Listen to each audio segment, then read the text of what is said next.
With so many podcasts out there, shows can get lost in the shuffle. That's why we implore you to check out Too Many Captains. You can find us at amoviepodcast.com. 5 unique takes on Hollywood movies and culture. Find us on Twitter at It's a Film Podcast. Check our intellectual deep dives into theatrical films. Find us on Instagram at Too Many Captains Productions. Unique takes on soundtracks. Find us on Facebook at facebook.com/Too Many Captains Productions. Find us at amoviepodcast.com on Spotify, Apple Podcasts, and Google Play. And now, here comes a new episode of Collateral Cinema. I'm Beau Maddox. And I'm Ashley Chancellor. This is Collateral Cinema.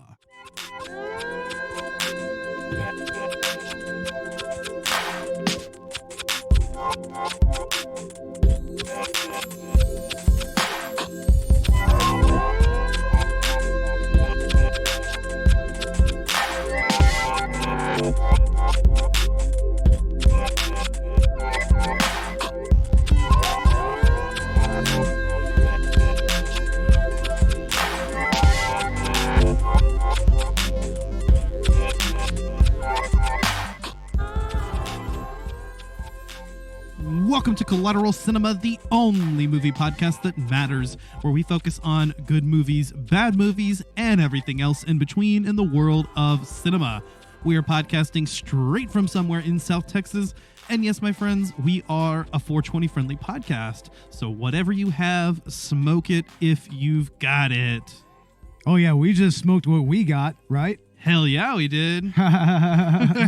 So what's up, everybody? It's been a while. As you kind of can tell, we've been a little more sporadic in our release dates and everything, but we're going to have our season finale coming very soon. It's going to be The Interview with James Franco and Seth Rogen. We've been very busy, but season 4 coming to an end. It comes to end, and in between, we talk about Great Russian Movie. Great Russian movie. It's Great Russian Movie. It's the Black Widow movie from the Marvel movies. Maybe we should just do this whole podcast in Russian accents, right? Perhaps we should. I don't know. I don't know. I don't know if I can hold it for that long. Your Russian accent is much better than mine. I can do this all day. All day. All day. We scared of Baba Yaga. Oh my God. I don't know. Yeah, we're talking about Black Widow, the very first Marvel film since the end of Phase 3. I mean, it's the first Marvel film we've had in a year, right? Or from the Marvel Cinematic Universe, anyway. At the very least. I mean, the last one was the Spider-Man movie, right? No Way Home? Far From Home. Far From Home. Far From Home. No Way Home is the new one that's coming out in December. Oh, okay. I got it. I got it. And Far From Home was kind of a bookend epilogue to Phase 3, or the Infinity Saga, which is phases 1, 2, and 3 of the MCU. Originally, Far From Home was going to be the first movie of Phase 4, but they decided to kind of let it stand as an epilogue to the Infinity Saga. And I think that is fitting, honestly. I mean, especially as we all saw how Endgame came together and how everything went down in that story and how it ended so perfectly. Yeah, I mean, it makes sense that there needed to be a little bit of a bookend to that, sort of. Yeah, it does. And I think it shows that the kind of direction that they're going to be going with Phase 4, moving onward. And so I'm excited to see. I mean, the MCU could have ended with Endgame, and I think everybody would have been fine with that. But there is so much new content to cover. We've already had 3 TV series come out this year, all of which are stellar. I want to go out on a limb here and say that Loki is phenomenal. It is one of the best things to come out of the Marvel Cinematic Universe, or the superhero genre in general. And if you haven't seen it, I would recommend it. I mean, obviously, I think you should go into it having already watched Endgame and everything that came before it, because it won't make as much sense. But Loki is just so good. WandaVision and Falcon and the Winter Soldier I recommend as well for anyone that enjoys the MCU. And I think all 3 of these series are going to be important to Phase 4. They are officially a part of Phase 4, by the way. So unlike the previous television series on Netflix and whatnot.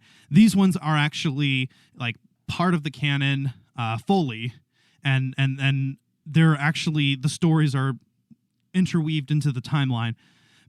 That being said, Black Widow is kind of its own thing. I mean, the 3 series that have come out so far, I think, are going to have big consequences on the MCU coming forward.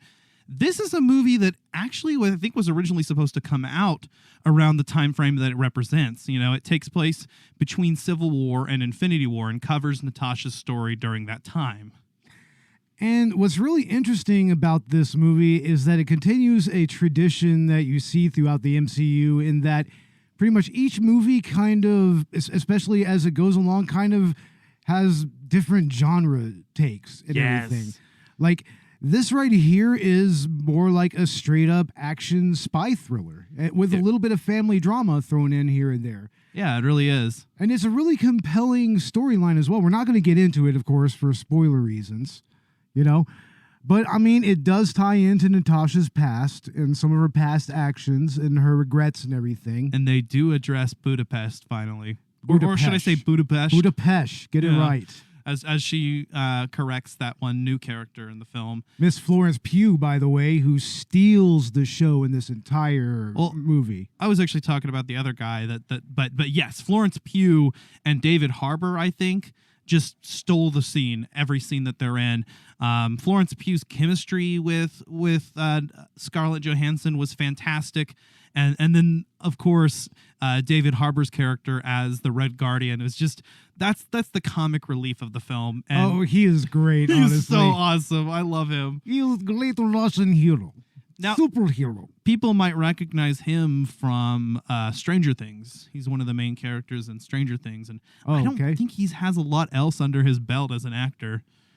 I don't really think I've seen him in much of anything else, but then again, I haven't really seen Stranger Things, so this is really my first, encounter with this particular actor. And I mean, he stole every scene he was in, but especially the scene where he was with Florence Pugh. Like, those were amazing scenes, actually. And like you said, I mean, she's a breakout character.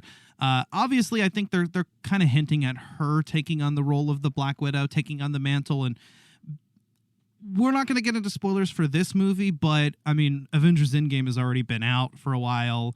Yeah. And I mean, everybody knows, okay, so Black Widow is dead. She passed away in Endgame. And now, moving forward, Scarlett Johansson obviously is not attached to the cast. I want to say this is probably going to be her last starring role because, I mean, they had this part of her story to tell. And like I said, I believe this film actually was supposed to come out in 2016 or 2017 and right after Civil War. And so, they already had the script, but there's not really anywhere else to go. I mean, they could do a prequel maybe. I just don't see them doing that. Of course, with some of the more recent Marvel shows teasing the concept of the multiverse, I guess anything's possible, but I'm going to go out on a limb and say this is probably the last time we'll see ScarJo in a starring role. I mean, she might return for cameos or a voice. Possibly. I don't know if she's going to be in the What If series or not. A lot of them are. Yeah. But, I mean, ScarJo, she really, just sunk her teeth into this character, and this is the culmination of all those years of her, just kind of building this character over time. And this is also a perfect epilogue or epitaph, I should say, for the character as well. Yeah. It's a fitting end to her. It does work in the time frame that it came out. You could watch this in release order and it is a fitting end for the character. It demonstrates some parts of her character that maybe we wanted a little bit of closure on. Finally get to see, more of her background that's only been hinted about in the past. I mean, they mentioned things like the Red Room and Dreykov's daughter, but this movie actually goes back and shows you some of those things. And it's a very interesting part of her life too, because this is Natasha post Red Room. Hasn't been working for them ever since she defected to S.H.I.E.L.D. And actually post her Avengers career for the most part, because, with the Sokovia Accords and whatnot, and her being a fugitive at the end of Civil War, that's something she's dealing with at this point in time is the breakup of her new family. And this movie also touches upon a family that she did have growing up, that may not have been her blood relatives, but they were a family unit. And honestly, like I said, the chemistry shines through between these characters. Rachel Weisz as well, right? Oh, she is amazing as Melina. I mean, and going back to the family unit, I mean, they're featured prominently in the intro of the movie. Yeah. And honestly, that was where things really got kind of compelling to me because, I mean, they had a real family dynamic. Yeah. In spite of, being spies and everything. So. Duh, we're a family of Russian spies. Duh, we do this professionally every day. It is very, very taxing work, but rewarding. Yeah. And it actually deals with a lot of the trauma and what she went through when she was working for that organization. And now, they've got an even tighter hold on the Black Widows. And we get to see that there are more of them. There are, Melina was a Black Widow, Yelena is a Black Widow. Yeah. And then all these other characters as well that, and this is actually in the very beginning of the film, so we'll go ahead and say this, but, there's mind control involved. Yeah. I really think that eventually we will see the Black Widows again. I think Yelena's going to come back. Yelena's definitely going to come back because, I mean, well, you'll see if you watch the movie. You'll see. They do kind of, I mean, the movie takes place in 2016, but they acknowledge what's come, after. And so, yeah, you'll see whenever you watch the movie. But I thought that it was actually pretty good. I mean, I'm not going to say this is in my top 5 or top 10 MCU movies or anything. This is not one of the best films, but there's nothing wrong with it. I mean, I thought it was written decently. The characters, really awesome. The action scenes, the fighting was really, really good. There were some really cool shots like, Black Widow and Taskmaster, who's the big main villain in this one. Although we're not going to get into it, but yeah, you've got those two characters and they're falling, and they're just like landing on pieces of things that are falling in the sky. Such a cool scene. Yeah, the action set pieces throughout are very creative and it very evocative of their source material. Yeah. I mean, it's like, especially like with the raft. Like, I'm thinking of a different movie. Yeah, the raft was in Civil War, which we watched last night. We watched that. Watched that's this. Right. That's right. We watched the raft. I'm talking about, the ending set piece, which we're not going to get into, obviously, but I mean, let's just say that it's up in the sky and it is really, really elaborate. Yes, yeah. It feels very much like, for instance, the helicarrier scene in the first Avengers movie. Yeah, reminds me of BioShock Infinite, kind of. Yeah, okay, I see what you're talking about. Yeah. I will go out and say this, all right? So this movie does something very similar to what Iron Man 3 was criticized for, which is a movie, by the way, that I like. And I actually like the twist that they went with that. But if you were unhappy with that twist, if you're like a comic book fan purist, there's something that's probably going to bother you quite a bit about this film. But I would say just look at it as its own thing. The MCU has been doing its own thing. It's inspired by the comics, but they're not afraid to take different corners with the stories and whatnot and actually kind of integrate things together. And I admire the MCU for that. For, some people will criticize, well, why does everything have to do with Tony Stark, blah, blah, blah. But I like the way that the Marvel Cinematic Universe actually ties everything together. It makes it more believable and immersive. I'm going to say this about this movie. One of its biggest strong points is that it really doesn't have any of the other Avengers in it. It's strictly focused on Natasha and her plight with her family and being a fugitive and everything. Yeah, it is one of the first standalone films we've gotten in a while because even the standalone films or not, or solo films, so to speak, in the MCU recently are typically featuring other superheroes. So even though Thor Ragnarok is Thor's movie, I mean, it features the Hulk, and both the Spider-Man movies feature like a mentor character. So it's been a while since we've had not just a solo film, but like a real solo film. I mean, I'm thinking back like the original, like the Iron Man films. Yeah, we're very grounded and focused. The very first Iron Man, especially, yeah. But even Iron Man 2 and Iron Man 3, which exists after some of the crossovers are starting to happen, still felt like their own stories. Captain America movies, obviously. I mean, the last Captain America movie was an ensemble movie, so yeah, it practically was like an Avengers movie. Yeah. Honestly. Doctor Strange. That was It was a very solo film that didn't make a lot of references to much of anything else. Yeah, I have a feeling that's probably what's going to be happening with Shang-Chi as well. It's going to be very much a standalone thing. Black Panther was kind of its own thing, too. Very much so, actually. Yeah. I mean, no other Avengers. Some characters like Ulysses Claw and Everett Ross show up, but yeah, no, you're right. But yeah, no, this film is...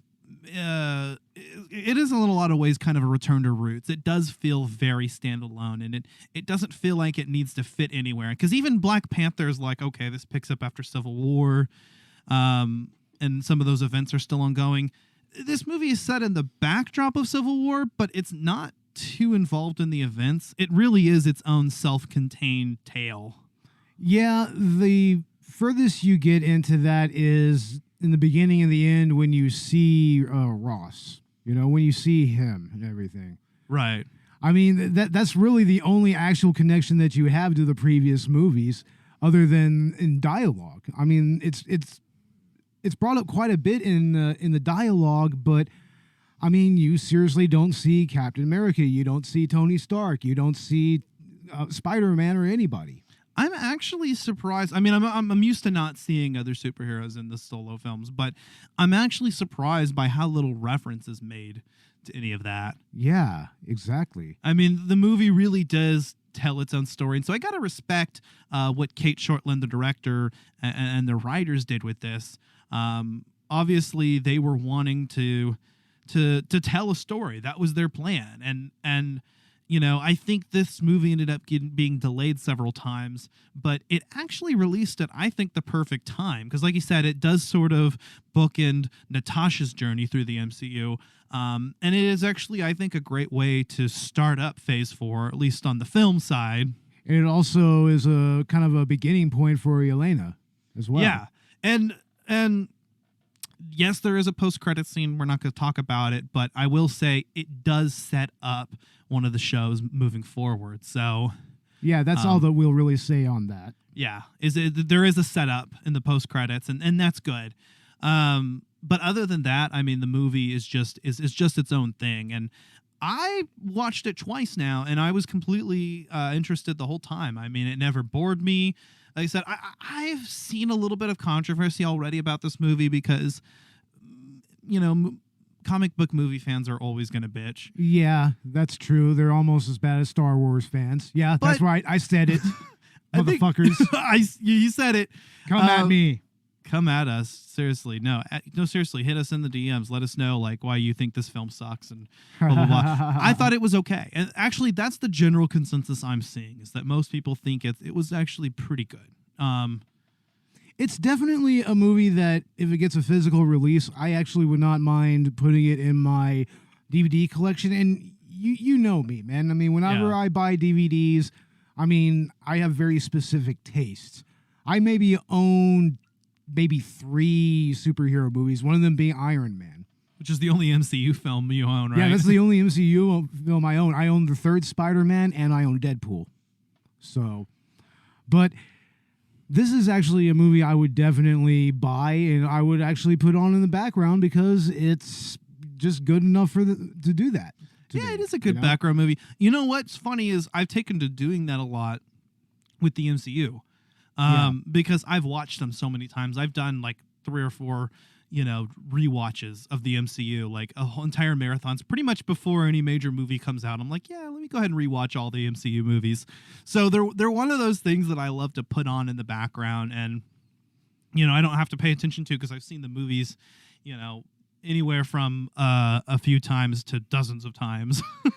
Yeah, now that's the thing about me is that I've only been very much a casual consumer of the MCU. So there's a lot of stuff that's missing there for me.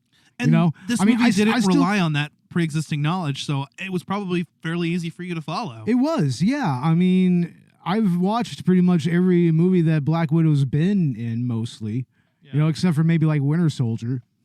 I Winter haven't seen Soldier that. is good. It arguably is the best made movie in the MCU. Not my favorite, but it's definitely probably like the highest quality film. And that movie is practically a political thriller. Yeah, it is. You did watch Civil War with me, which is another Captain America movie that is directed by the Russo brothers. And actually, if I have to suggest anything, I mean, this is not a movie that you really need to go back and watch every MCU film that came before. Like, you don't necessarily need to do a rewatch like you might have wanted to do with Infinity War or Endgame. Yeah. But I would definitely recommend watching Civil War because this movie takes place right after that. Or maybe just some of the films that Natasha's in that lead up to that, because it was good to kind of revisit that movie before we watch this, right? Definitely. Now, here's what I'd like to know. Uh-huh. What do you think they're going to do with the character Yelena going forward from this? Well, I think she's going to take on the mantle of Black Widow and show up in some ensemble films. Is she going to get her own standalone film? Maybe not right now, probably not soon, but... Yeah, I mean, they pretty much have the next phase lined up already. Right. Almost the next two phases, right? All of Phase 4 is lined up. Now, several of the films that are supposed to be coming out past that have also been announced. Namely, I know there's going to be a mutant-centered film, Deadpool, Blade. Yeah. Oh, the Blade movie is going to be interesting. Fantastic Four is actually going to be a part of Phase 4, which I was surprised because we know next to nothing about that. But that's supposed to come out, and it's directed by John Watts. That's going to be interesting. Yeah. I mean, especially since it's slated to be the final film of Phase 4. Well, so far. I mean, I don't know if they may add on or whatnot, but... Have they done that before? Have they added on to a phase? Yeah. Oh, definitely. I mean, like I said, Far From Home actually got switched kind of last minute from Phase 4 to Phase 3, but there's been last minute additions and changes as well. I mean, Black Widow was originally a part of Phase 3, and there were several movies that ended up getting moved around. It happens actually quite frequently. Wow, I didn't know that, actually. Yeah. They did do a good job, though. Whenever they announced everything up to Phase 3, most of all of that has remained intact. I mean, it's the same roadmap, but, like a few movies got thrown in there and a few movies got moved around and shifted up. So Black Widow being one of those. Originally, I remember Infinity War and Endgame were actually Infinity War Parts 1 and 2. Yeah, pretty much. It was. They were actually originally titled that way. That's what they were titled. Yeah, and then they changed it because they felt that they were different enough to be their own movies. But they do still feel very much like two parts of one story. This is a movie that thankfully does not need as much background. I mean, this is actually kind of a good movie for a casual fan of the MCU. Yeah, I mean, that's pretty much describing me, and I actually took away a lot from this movie. Yeah. I mean, and what was compelling about it, like I said, there was no real actual connection to any of the other Avengers or anything like that. We don't see any cameos, but also it's just the actual character dynamics. This is an extremely character-driven movie. Yeah. Right here. Probably even more so than any other Marvel Cinematic Universe film. Yeah, arguably, yeah. This movie is very character-driven, and I did appreciate that quite a bit. I will say, I don't know if you've never seen a Marvel Cinematic Universe film before, is this the one that you need to watch first? Probably not. But if you're like a casual fan, like, you've seen some here and there, you probably went to go see the Avengers films in theaters, maybe saw Captain America movie here or there or whatever. This is definitely a recommendation, I think, for that kind of because you're going to get a lot out of this experience. You're not going to have remembered everything that tied in, with the other films. And so it is kind of a nice respite. Yeah, I mean, it's such a self-contained story that, I mean, it can actually probably stand up to a few rewatches. Like I said, Yeah. this could easily be good background watching, like if you're studying or something. Yeah. Like, I mean, because this is one of the Marvel Cinematic Universes where, the story has a lot of twists and turns to it, but, I mean, you don't really need to pay attention to it that much, Yeah. I think on the second rewatch, the rewatch with you, I zoned out or went to the bathroom a couple times or the kitchen or whatever. And Yeah. I still felt like I watched the movie from beginning to end. So I would argue that there is a little bit of filler in this movie. I don't know that it quite justifies its length. And then that's just a nitpick, if anything. I mean, it's not a glaring issue, but I guess parts of the film do sort of stretch on more than they probably needed to in retrospect. A few scenes here and there. But I was never bored. I never felt like it dragged on. So I will say that. Yeah, I mean, it hit its story beats pretty quickly. But, I mean, where would you suppose the film kind of lagged, though? Like, where would you say those parts really came up? I mean, I definitely feel like the intro scene was probably much longer than it needed to be because, I'm watching this. I remember watching that. That's the first thing. And I'm like, do we need to be showing all of this? Is this all going to come up later? Although it was good for like establishing those characters and establishing that family. Maybe it didn't need to be as long as it was. They probably could have cut a few things out, but I mean, they do kind of bookend the end of this movie kind of the same way that they began. Yeah, that's true. They tie the beginning to the ending a little bit. Yeah, so. And maybe midway through, once the family kind of gets together and we have the reunion, that probably went on a little bit longer than it should have before we kind of went into the climax, third act of the film. So I guess I would say the second act seems to kind of drag on. I mean, the second act is basically just the family reunion, if you think about it. It pretty much is, which is interesting in its own way. I kind of wish that they would have gotten to that a little sooner in the movie. Well, there's no action for that, like middle third of the movie. Yeah, and that's where the family drama part comes in. Yeah. It really kind of turns into a family drama, and you're kind of exploring the relationship of these people who were pretty much just playing family.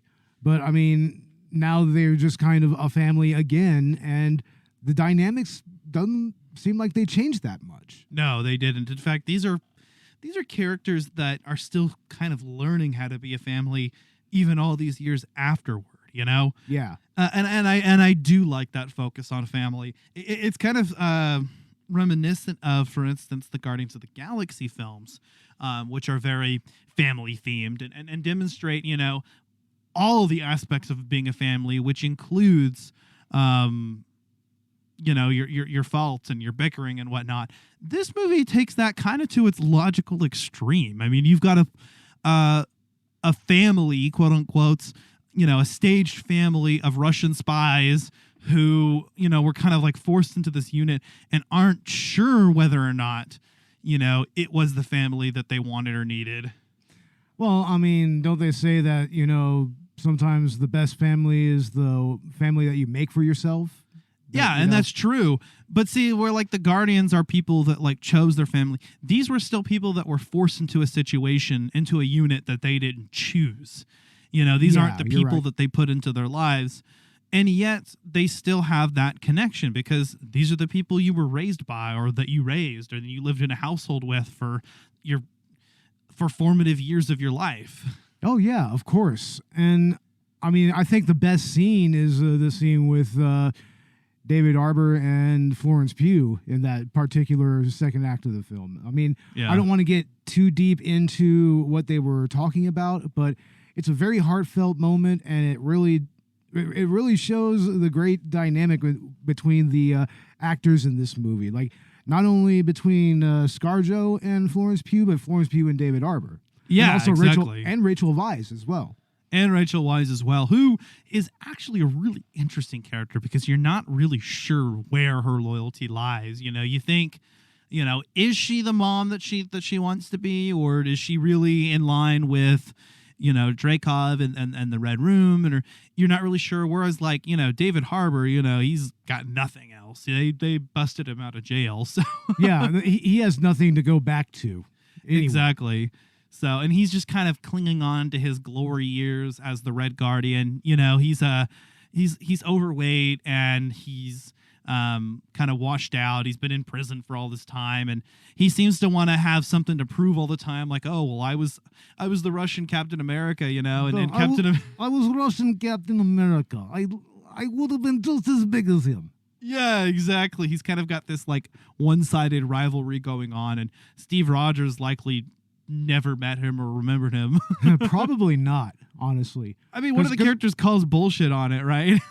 Well, remember back in the day, Captain America was busy punching Nazis instead of commies. So, well, he would have been asleep during the Red Guardian's glory years. That's the thing. Oh, okay. I see. He would have been asleep, huh?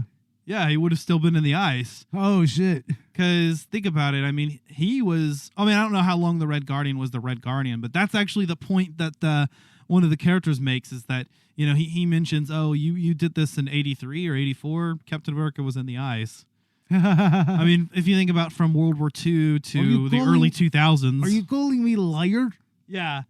And I love that scene actually, because he seems to be just kind of fucking with these other prisoners. Yeah, like totally. He's arm wrestling them and it looks like he's kind of struggling, but then you realize like when he breaks that dude's wrist with no effort that obviously he's just fucking with them. Obviously. I mean, and he's a great character. I mean, I really enjoyed his banter with everybody. Yeah, he was actually really great. What's funny too is he was completely useless. If you look at like the final battle, like what did he do? Well, he fought Taskmaster. I mean, I believe that's a scene that's shown in the trailer, right? They show him fighting Taskmaster. He got his ass kicked by Taskmaster. Oh yeah. Oh, yeah. But then again, so did everybody. So, I mean, obviously people that are familiar with Taskmaster from the comics, that's the character who can mimic anybody's abilities. He has like a photographic memory. He shows up in the Spider-Man PS4 game. He shows up in the Avengers game. Wow. Yeah, and he's actually in both scenarios. He's kind of hard to fight because he, counters all of your moves by using the same moves. And I like how in this movie, they have Taskmaster actually demonstrating all of the abilities of the Avengers. I mean, there's the shield toss. Yeah. There's the Black Panther claws. Oh shit! Yeah, exactly. A lot of Black Widow movement, obviously, because Taskmaster is fighting. There's a moment where Taskmaster has a bow and arrow, like Hawkeye. Yeah. They actually did a really cool job of showing all of that and demonstrating all of these characters' movements into that villain, who's actually an interesting villain on that premise alone. Yeah, Taskmaster is very compelling. I keep on fucking up trying to say Taskmaster, but. I mean, the mimic ability is almost flawless here. I mean, yeah, it must have taken some really like pristine fight choreography to really get this down. The fight choreography is so good, and not just make compelling fight scenes featuring Black Widow, but with Taskmaster, like imbuing all of the Avengers, moves and everything with actual believability. Yeah, exactly. It actually, I mean, especially when Taskmaster goes full Black Panther. Yeah. That was cool. Yeah, that was cool. But yeah, I think overall the film was enjoyable both times over. I mean, like I said, I never felt uninterested. I'd watch it again. I mean, we've actually kind of got it playing right now in the background on mute. And it's a very, very compelling movie. It's a very, you are invested in the characters. You're invested in the story. It's a aesthetically pleasing movie. It really is. It's not the worst looking MCU movie, to be honest. Yeah. It's not the best looking one. There's a good diversity of color, and a lot of the cinematography is pretty cool. But a lot of the cinematography, it really fits in with the spy genre type of feel that they're going for. Yeah, it does feel like a spy movie, you know. And you've even got Black Widow in that new like winter outfit that looks really cool. Yeah. By the way, did we mention the movie is a little bit meta? I mean, at this point in the MCU, a lot of the movies are starting to become kind of self-aware, and they actually make a joke about a running gag in the story about Natasha's, landing pose. Yeah. Yeah. Elena just totally lampshades it. It's hilarious. I mean, Deadpool kind of lampooned that back in Deadpool 2, but yeah. Total lampshading. And I love how Yelena actually keeps bringing that up in the movie. That was actually one of the better running gags. It really was. and it made Yelena's character such a joy to watch. I mean, Florence Pugh just really went for it here. And she, like we said earlier, she's one of the breakout characters in this movie. She's one of the breakout actors, I should say. Yeah, there it is. There's the moment where she makes fun of it right there. Oh, yeah, exactly.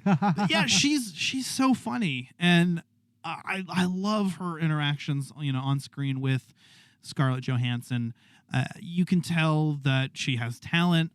I can't wait to see more of her in the MCU. I'm totally okay with Yelena Belova as the new Black Widow. I believe she's the third character in the comics to take the mantle, if I'm not mistaken. Oh, okay. After Natasha Romanoff. So don't quote me on that. I'm not a comic reader, but I do my research. And if you want more Florence Pugh, check out Midsommar. Yeah. Directed by Ari Aster. It's a superb film. Might even do it on the podcast sometime. I don't know. Seems like one we probably need to talk about, right? It is. It's a well-liked movie and talked about quite a bit. So yeah. But what are your final thoughts on Black Widow, Beau? I think that as a standalone MCU movie, this is right on point. It's exactly what I would expect from that type of movie. The actual genre setting is actually utilized well here. It feels every bit a spy thriller and whatnot. But the family drama also adds a little bit of complexity, even if it is a little drawn out. But I feel that this is at least worth a watch. Maybe even buy it and put it on as background noise. I mean, it's not anything that you really want to pay a whole lot of attention to, but it's most notable because of the breakout role of Florence Pugh. Yeah. Like, I think that it's really, really worth it as a Florence Pugh movie. If you're a fan of her as an actress, this movie will really just, satiate your need for more Florence Pugh. So there you go. Yeah. Yeah, definitely. She is one of the breakout performances. I gotta agree with you. This is a very typical MCU movie. I mean, it's right on the same beat. It's not one of those ones that's like, oh my gosh, I can't believe I was a part of that experience. Like, watching Infinity War and Endgame in theaters. Yeah. It's not, like Winter Soldier level or Thor Ragnarok level or Black Panther, but it is, I think, one of the better films. It doesn't have any glaring problems. Doesn't feel generic or forgettable. I think this is one of the ones that I will always look back on when I'm doing my MCU marathons, there are some that I'm not as excited about watching. I'm kind of like, half the time I actually skip The Incredible Hulk because it's not done by Marvel Studios and none of the events of the film have any bearing on anything else, and it's just so jarring because Edward Norton and Mark Ruffalo are nothing alike. Yeah, exactly. I mean, I can do Terrence Howard and Don Cheadle because they actually at their heart portray the same character. That's right. You mean Don Cheadle, the greatest gamer of all time? Yeah. The gamerest of gamers? Don Cheadle, I remember I was watching, original Iron Man the other day, and I'm watching Terrence Howard, and it's funny, every time he opens his mouth, I can see Don Cheadle saying the same thing. Yeah. They look very different. They look nothing alike, but he actually does. They actually do portray the same character well. Can't say the same for Ed Norton and Mark Ruffalo. They just don't feel like the same character. Well, Ed Norton is a very idiosyncratic kind of actor, and also he's a very controlling actor. Like, he's always really, really involved in his role.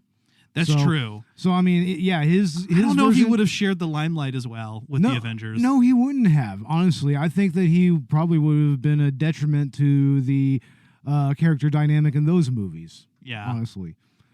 But this movie, watch it. It's pretty okay. It's pretty good. Yeah, it's pretty good. I recommend it for obviously MCU fans. You're gonna watch this one, but also like I said, casual Marvel movie fans.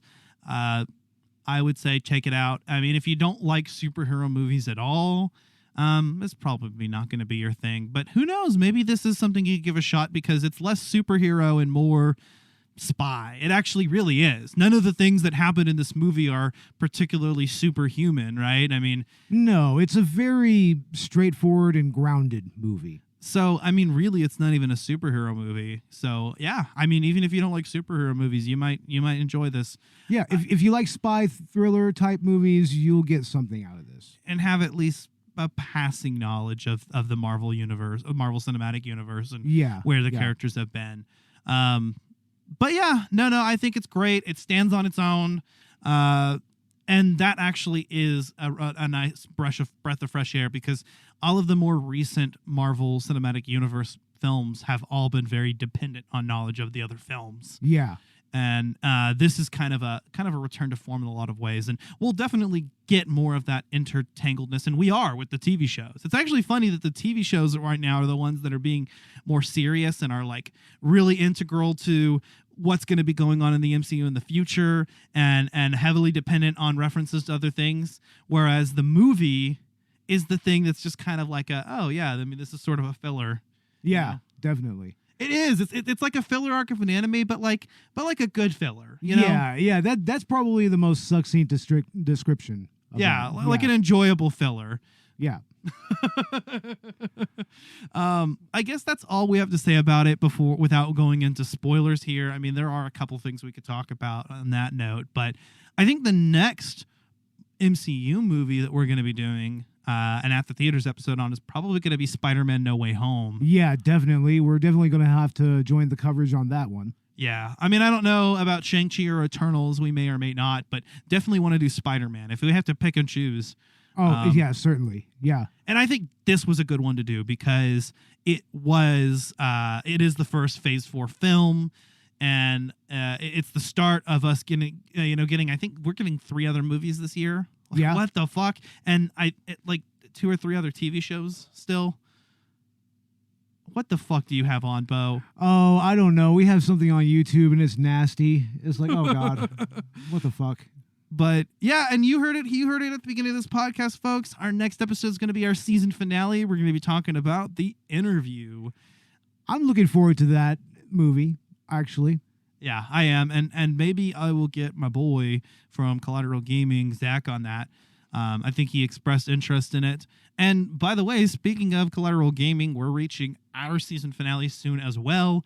We're going to be ending sometime next month, but we're doing our own brand new game coming out. In fact, it just installed on my it installed on my console like a week ago, but it just was available to play. So I'm going to be playing that tonight. Skyward Sword HD. I love Zelda. I loved Skyward Sword when it came out. I remember pre-ordering that back in 2011. Oh, yeah. So it's going to be a lot of fun to talk about this game now on the Switch and see how well they were able to bring that classic onto the new console. And then our next main episode we're going to be doing is going to be Sonic 06, our first and only bad game review of the season. And then finally, our season finale on the Quantic Dream games. Excellent. That being specifically Beyond Two Souls and Heavy Rain. Awesome. Yeah, Heavy Rain is a really good game, honestly. Yeah. So we're doing a 2-part episode on that. That's going to be a lot of fun. I think we're going to even throw in like a direct bonus round episode on Detroit Become Human. Oh, cool. Excellent. And with Collateral Cinema, we are intending to continue doing the director's cut bi-weekly during our break, right? Yes, exactly. We're going to do probably a commentary next time. Yeah, I imagine. Let's do it. And on a side note, if you've made it this far into the podcast, we're releasing this like warts and all. Like I'm not doing any editing on this. There might be some automation issues. I don't know. But I mean, we're just there was a slip there, but you know what? Yeah, we're just going. We're just gonna going go with it. We're going with it. Whatever. But anyway, where can we find Collateral Cinema and Collateral Gaming? You can find us on Apple Podcasts, Spotify, Google Podcasts, YouTube, Pandora, wherever you get your podcasts at. If there's anywhere we're not on, let us know. We want to know because I want to be telling the truth when I say everywhere you get your podcasts. Oh, yeah, definitely. If you are not subscribed to our Patreon, and actually you're not because I think we have like one patron. If you're the one patron listening, then just skip the next 10 seconds. Otherwise, go check out our Patreon. Collateral Cinema and Collateral Gaming. We like to release some commentaries on there. And that's pretty cool. I mean, we're doing the commentaries on the director's cut as well, but our patron commentaries are going to be some of our favorite films, or even some of the films that we've done during the season that we have a lot to talk about. Yeah, or just maybe one-offs here or there. Yeah. So that's pretty cool. Season 5 is coming out, guys. I don't know. I guess on our next episode we'll go ahead and reveal what we're going to be starting with. But yeah. I was about to say it, but screw it. Yeah, let's wait till the next episode. Yeah, let's wait. Okay, we're going to announce it on the season finale. And I'm probably going to just go ahead and once we get the season list together, I'll probably just go ahead and release it and just let everybody know what we're going to be doing. Screw it. Okay. Yeah. But anyway, thank you for listening. Once again, if there's any audio issues, I'm sorry. We're just going to release this just for the fuck of it. Fuck it. And with all of that said, I'm Beau Maddox. And I'm Smashley Pantsler. And this is Collateral Cinema at the Theater episode. Go check out Black Widow. Woo!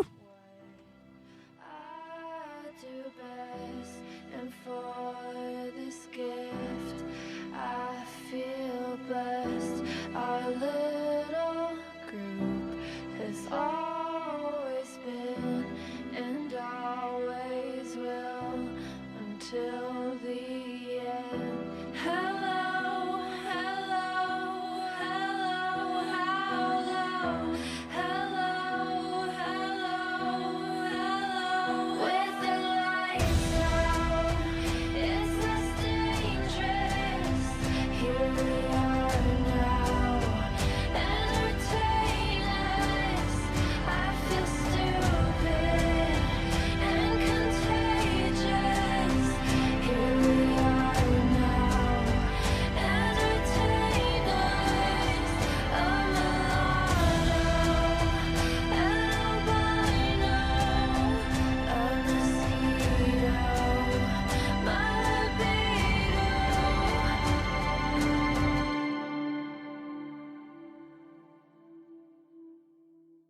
Collateral Cinema is a Collateral Media podcast. All music and movie clips are owned by their respective creators and are used for educational purposes only. Please don't sue us. We're poor.